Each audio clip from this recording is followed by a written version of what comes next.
The council chamber of Velkara Station shook as if the void itself had exhaled. Ambassador Threlkassa of the Asuran Compact gripped the edge of the podium, her 4 eyes fixed on the viewport where a single vessel had just torn a hole through folded space. It was not the arrival that terrified her, it was the silence afterward. No hail, no weapons charging, no shields flaring to life. Just a ship the size of a small moon, drifting in absolute stillness above a fleet of 40 warships that had moments ago been prepared to annihilate an unarmed human research outpost. "Identify yourself," Threlkassa demanded, her translator crackling with static that wasn't there before. "Identify yourself or be destroyed." The reply came not from a machine, not from a booming synthesized voice meant to intimidate, but from a woman, tired, calm, almost bored. "This is Captain Elena Reyes of the CSV Prometheus's Vigil. You have 30 seconds to withdraw from Asuran territorial claim before I stop being polite." 40 ships, 1 human vessel, and somehow, impossibly, every sensor operator in that fleet was reporting the same thing. Their weapons systems had gone dark, not damaged, not disabled by force, simply off, as though something had reached inside their ships and turned a key they didn't know existed. Fleet Marshal Dorn Kethrak stared at his own console in disbelief, his claws digging into the armrest, hard enough to leave marks. 40 years of service, 3 border conflicts survived, and he had never once seen a single vessel silence an entire fleet without firing a shot. 3 days earlier, none of this had seemed possible. The research outpost known as Fenrir's Reach sat on the edge of a dying red star, a joint venture between the fledgling Terran Expansion Authority and a skeleton crew of 11 scientists, who had no idea they were about to become the spark that lit a war. Dr. Ayana Okafor had spent 6 years studying the strange crystalline life forms embedded in the asteroid belt surrounding the star, cataloging their bioluminescent patterns, dreaming of the day Earth would finally send more than a single supply ship a year. She had chosen this posting after losing her brother in the Second Colonial War, telling herself that if she could not stop humanity from fighting other humans, she could at least spend her life reaching towards something that had never learned how to hate. She never expected the day to come wrapped in fire. The Asuran Compact discovered the outpost on a routine border sweep, and what they found sent them into a frenzy of paranoia that had taken root generations before humanity ever left its solar system. The Compact remembered another species, a young species, curious, expansive, quick to build. That species had been extinguished before it could become a threat, and the Compact had congratulated itself on its foresight for 300 years. Now here was another one. Building outposts, studying life forms, reaching. They must be contained, Fleet Marshal Kethrak had said, his mandibles clicking with the particular rhythm the Asuran used when they had already made up their minds. Before they spread like the others did. No one asked what had happened to the others. No one dared. Even among his own officers, the memory of that extinction was spoken of only in whispers, a scar the Compact carried like a badge of survival rather than a wound of shame. The fleet arrived at Fenrir's Reach, with orders that were never meant to be diplomatic. Ayana watched from the outpost's cracked observation dome, as 40 warships bled out of hyperspace, like a wound opening in the stars, and she understood, with the particular clarity that comes only in the final moments before disaster, that her life's work was about to end in fire. She sent one message, not to Earth, too far too slow, the delay would make it useless. She sent it to the only vessel she knew was within 3 light-years, a decommissioned survey ship refitted for deep border patrol, crewed by 6 people, and a captain who had joined the service after the last war and had never fired a weapon in anger. The message was 4 words long: "They're going to kill us." But the fleet that answered wasn't a survey ship. What emerged from the fold 3 days later carried no insignia the Compact recognized, no weapons array visible on any scan, and a hull that seemed to drink in sensor pulses rather than reflect them. It was called the Vigil, and it was the first Titan-class vessel humanity had ever built. A ship whose existence was still classified on Earth, whose keel had been laid not for conquest, but because humanity's exploration into the deep dark had taught them a hard lesson. Sometimes the only way to keep the peace was to make absolutely certain no one could threaten you into breaking it. Captain Elena Reyes had never wanted this posting. She had wanted quiet star charts and empty systems, not a first contact scenario with a fleet that outnumbered her ship 40-1. But when the distress call came through, garbled, desperate, 4 words that would haunt her for the rest of her life, she had given only one order: take us there now.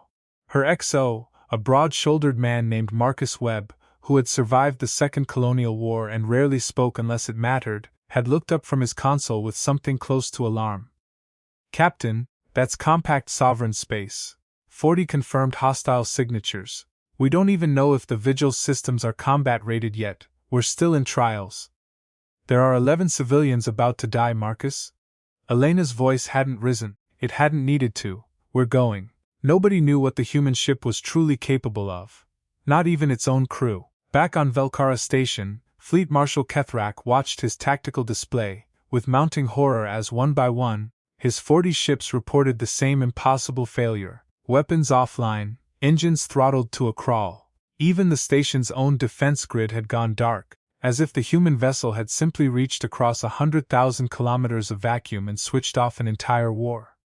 This is not possible, he hissed. No technology can do this. And yet, Ambassador Threlkassa said quietly, it has been done. Elena's voice came through the comm again, and this time there was no boredom in it, only iron. You came here to slaughter unarmed scientists, because you were afraid of what they might become. I want you to understand something, Marshal.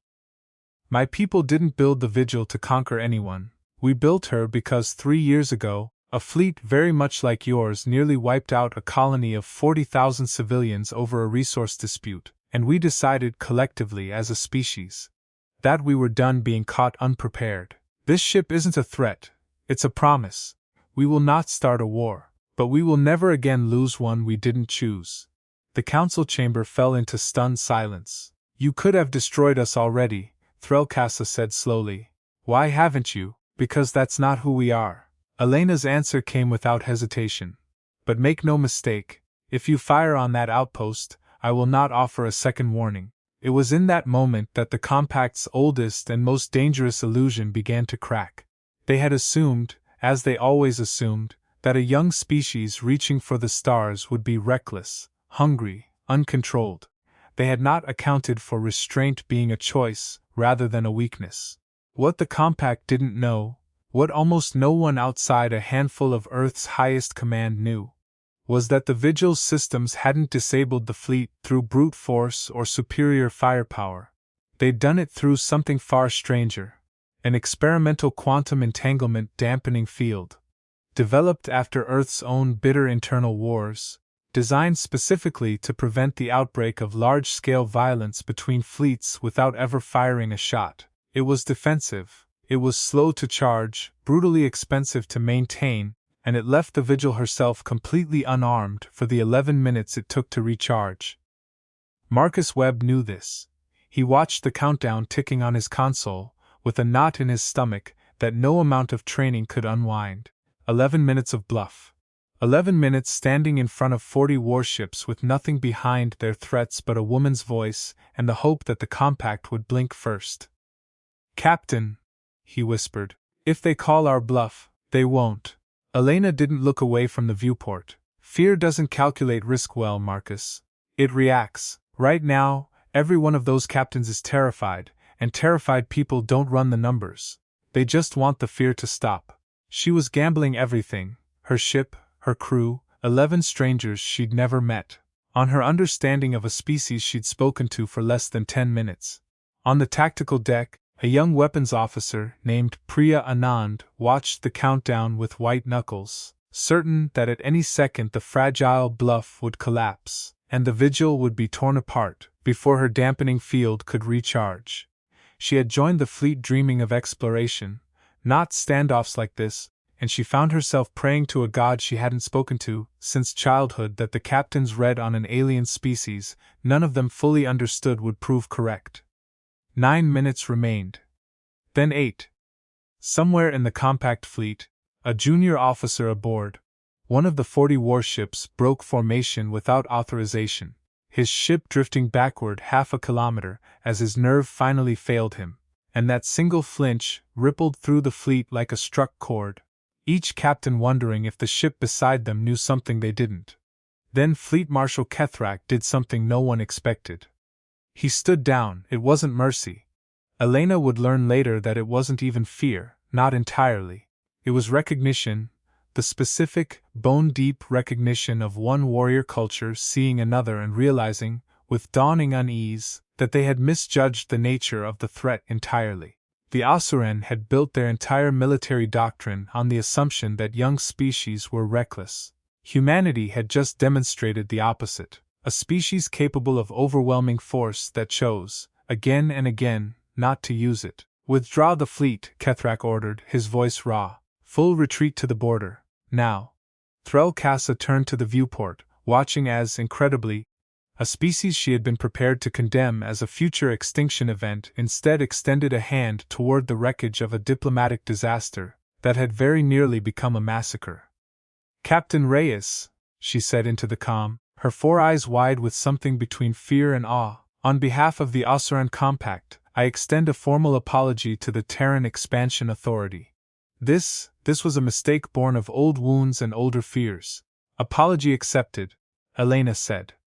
"But Ambassador, next time you find a research outpost you don't understand, try knocking before you draw a weapon.